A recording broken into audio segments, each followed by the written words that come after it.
The issue of this public-private sort of partnership, which we now expect the public servant to adopt what the private sector has achieved.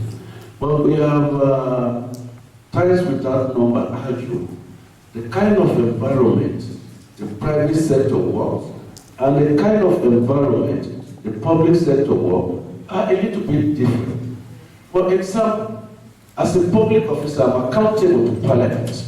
No matter what I do, there are certain things I will not do, which the private sector practitioner has a free hand to do. So, at the end of the day, I've listened to argument about a decade now about this relationship, how to adopt the stand on the private sector. But still, as I talk to you, in recent months I was virtually detained in our parliament for refusing to sign something which I consider a very parliament pass, which I consider was illegal. I refused to pass it, and I was summoned to parliament and reminded that the parliament has powers of a high court, and I was therefore detained. I was sitting there for the rest of the day and allowed to go home and asked to come back the next day. So these are some of the issues the public servant is faced with, especially when we work within the legal framework. So it needs to be looked at. Probably, as my friend said, we need to be telling our own stories. Yeah, there's a legal framework on paper, and there's a reality. Yeah. At the same time. Yes, you might as well take my. Sorry, you just said what I wanted to say. It's the issue of the reality vis-a-vis, what is expected vis-a-vis the reality. And also, the issues of having the policy direction, the legal frameworks are there. But now you find situations whereby, despite the fact that the truth is known and where the problem is, we are not addressing the issues. I can give an example of the assessment that went on in Kenya in 2014, the CAPS program, whereby we were to do rationalization and all that to address the issues that are there in the workforce. And the report was done, but unfortunately it ended up there. The report was never shared. The results of the report were never shared, despite the fact that people knew exactly what will happen. So at times you find that the government spends a lot of resources in trying to see the root cause or to get the direction or to see how to implement things. But unfortunately, having known where you're supposed to be, we are not moving there. So those are some of the main challenges we are facing. And if we continue like that, whether we have Vision 2030, whether we have Vision 2063, I really think that people must decide where they want this Africa or their countries to be. Right. I think there's a couple of points right at the back. Yeah, let's have them.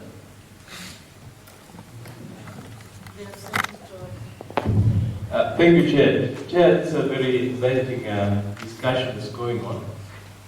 One just need to acknowledge that on the issue of corruption, we've had a lot of concerns around political commitment. I think we just need to acknowledge that there are some, if you can call it green shoots that are showing up around the continent. We see the work of President Magufuli, how he's leading from the front. And the other day we saw the President of Ghana personally presenting his displeasure to custom officials for not collecting revenue rather than collecting for themselves.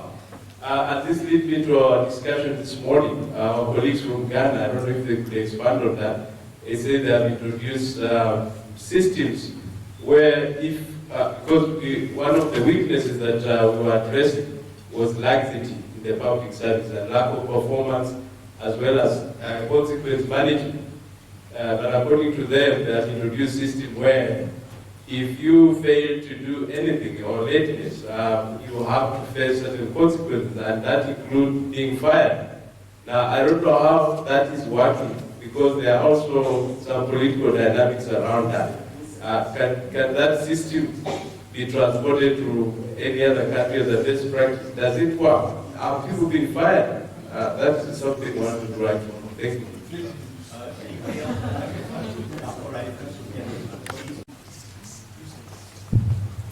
I think that is the point which was made by the groups. The legal framework, the policy framework, they don't have any problem. But the individuals who are supposed to enforce those issues. Take a permanent secretary. He's having maybe an administrator, an accountant. When he or she misbehaves, calls the parent minister of finance, can you transfer me? It's a problem. It's a problem. Why do you want to transfer a problem? Why don't you stand up, make a submission? Some of the things in the private sector at independence, all countries from the Commonwealth had a provision that if somebody has disappeared, go and look for the next of kin, find out where he is. When it came to our place when we were doing reforms, this person never came with the next of kin. Why should the permanent secretary go to look for the next of kin? Mittal has abandoned. Why don't you take the private sector for 3 days? He has abandoned, he has gone. So these things that looking at somebody, when you are in management, you are not supposed only to take decisions which please everybody. As a permanent secretary, can you talk the truth to the power? The minister says, I want this money, and you know it is illegal. Well, you know, the honorable wants money. Why do you give the money? Say, I cannot give this money. In our case, the law says that if he insists, let him put it in writing. So you just say, honorable, you have this, but it is illegal. Can you instruct me in writing? Okay. So the implementation, it is we have implemented what is there and say this is lacking. Please improve. I think we've done well to address some issues which the group's obviously touched on, but we've sort of gone into them more deeply. The other issue that I was wondering about is, most of you are from the public service as such, I think. Not all of you, but most of you. But in this country, we have what we call state-owned enterprises. I don't know what they're called in Kenya and so on, state corporations perhaps. You know, you get the idea. The suppliers of electricity, for example. Now, these have become really hot potatoes in this country. I mean, you guys are, I don't know whether you've heard this, whether it's been on in your media and so on, but there's the electricity supplier is a state-owned enterprise called ESCOM, right?